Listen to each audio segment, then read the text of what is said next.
नमस्कार।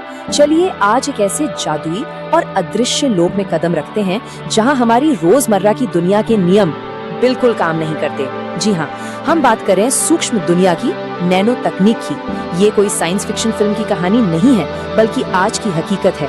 एक ऐसी जगह जहां परमाणु किसी जादुई बिल्डिंग ब्लॉक्स की तरह काम करते हैं। तो चलिए इस बेहद जटिल से लगने वाले विषय को बहुत ही आसान और मजेदार तरीके से डिकोड करते हैं। इस पूरी चर्चा में हम क्या क्या कवर करने वाले हैं, बहुत ही सिंपल है। पहले समझेंगे कि ये नैनो तकनीक आखिर है क्या, फिर देखेंगे इसे बनाने के दो मुख्य तरीके, नैनो दुनिया के अजीबोगरीब नियम, इसका दिलचस्प इतिहास और अंत में इसके वो चमत्कारी उपयोग जो चिकित्सा से लेकर हमारी खेती और डेली लाइफ को बदल रहे हैं। भाग 1, नैनो तकनीक क्या है, छोटे पैमाने को समझना।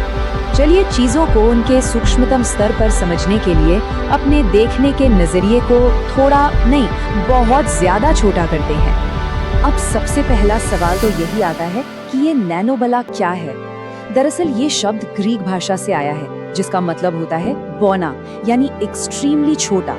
गणित में इसे 10 की घात -9 कहते हैं। चलिए इसे थोड़ा और आसान बनाते हैं। इमेजिन कीजिए 1 मीटर का 1 अरबवां हिस्सा। जी हाँ, 1 अरबवां।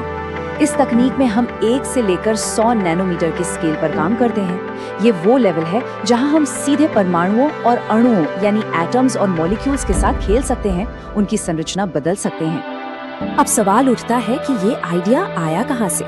विज्ञान के इतिहास में साल 1974 बहुत ही खास है। ये वही साल था जब जापानी वैज्ञानिक नोरियो तानिगुची ने पहली बार नैनो तकनीक शब्द का इस्तेमाल किया था।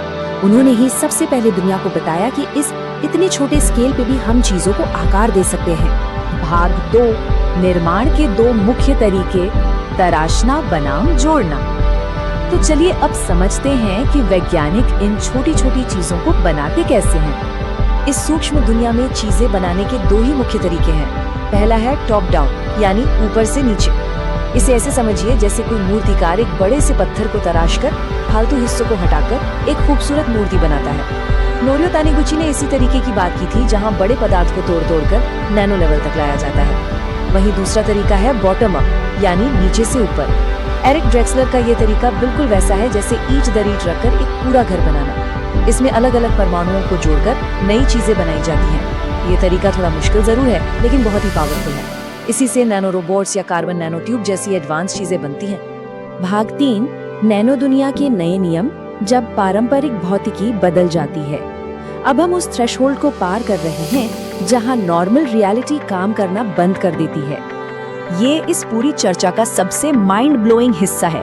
देखिए, जब किसी चीज को नैनो स्केल तक छोटा कर देते हैं तो उसके आयतन की तुलना में उसका सरफेस एरिया बहुत ज्यादा बढ़ जाता है। और पता है इसका नतीजा क्या होता है? हमारी जो नॉर्मल फिजिक्स है ना, वो यहाँ फेल हो जाती है और क्वांटम रूल्स अपना जादू दिखाने लगते हैं। मतलब किसी भी पदार्थ का रंग, उसकी मजबूती या उसके अंदर बिजली दौड़ने का तरीका, सब कुछ जादुई रूप से बदल जाता है। इसी लेवल पर थोड़ी सी हेर फेर करके हम किसी भी मटेरियल में बिल्कुल नए सुपर पावर्स डाल सकते हैं। भाग 4, नैनो तकनीक का विकास, सूक्ष्म दुनिया के प्रणेता। चलिए थोड़ा इतिहास के पन्नों को पलटते हैं और देखते हैं कि ये सब एक अजीब से आइडिया से असलियत में कैसे बदला। बात है 1959 की। मशहूर अमेरिकी वैज्ञानिक और इस तकनीक के असली प्रणेता माने जाने वाले रिचर्ड फेनमैन ने एक बहुत ही आइकॉनिक लाइन कही थी, there is a plenty of room at the bottom, यानी सबसे निचले स्तर पर अभी बहुत जगह खाली है। उनका विजन एकदम क्लियर था।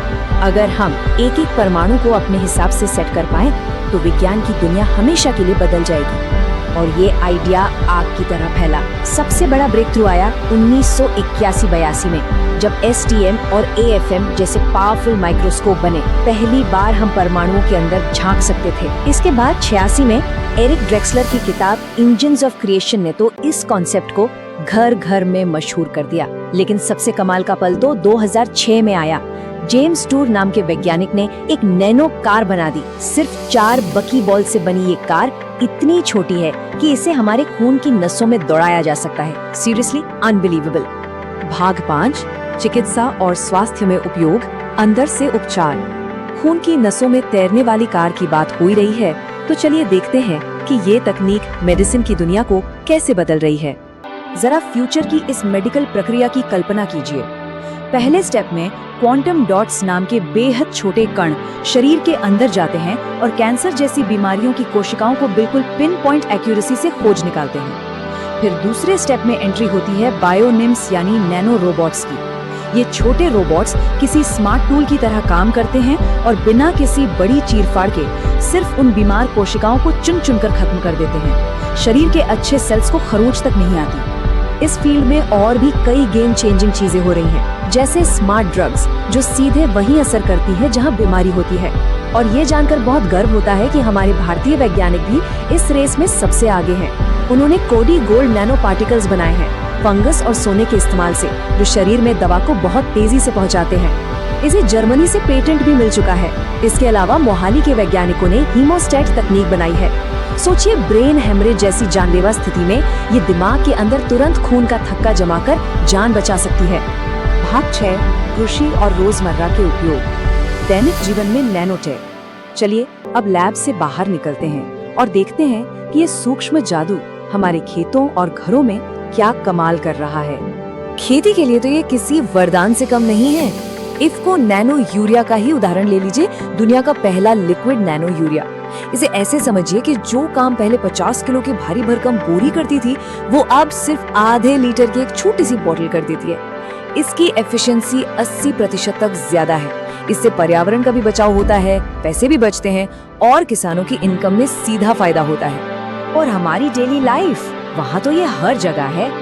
नैनो स्निफर जैसी तकनीक 10 सेकंड से भी कम में विस्फोटकों का पता लगा लेती है। ग्राफीन और कार्बन नैनो ट्यूब से ऐसे इलेक्ट्रॉनिक्स बन रहे हैं जिन्हें आसानी से मोड़ा जा सकता है। CSIR ने जो नैनो बल्ब बनाए हैं वो नॉर्मल LED से भी ज्यादा रोशनी देते हैं और बिजली बचाते हैं। और नैनो टॉवल के बारे में तो क्या ही कहें। अगर समुद्र में तेल फैल जाए तो ये नैनो फैब्रिक अपने वजन से 20 गुना ज्यादा तेल को सोख सकता है ना कमाल की बात। तो इस पूरी चर्चा के बाद एक बहुत ही गहरा सवाल हमारे सामने आकर खड़ा हो जाता है। जब विज्ञान ने हमें ब्रह्मांड के सबसे छोटे बिल्डिंग ब्लॉक्स यानी परमाणुओं को अपनी मर्जी से कंट्रोल करने की जादुई ताकत दे ही दी है, तो आगे हम और कौन से अकल्पनीय चमत्कार देखने वाले हैं। ये नैनो दुनिया देखने में भले ही सबसे छोटी हो, लेकिन इसके अंदर जो संभावनाएं हैं ना, वो सचमुच अनंत हैं। इस एक्सप्लेनर में जुड़ने के लिए बहुत बहुत धन्यवाद।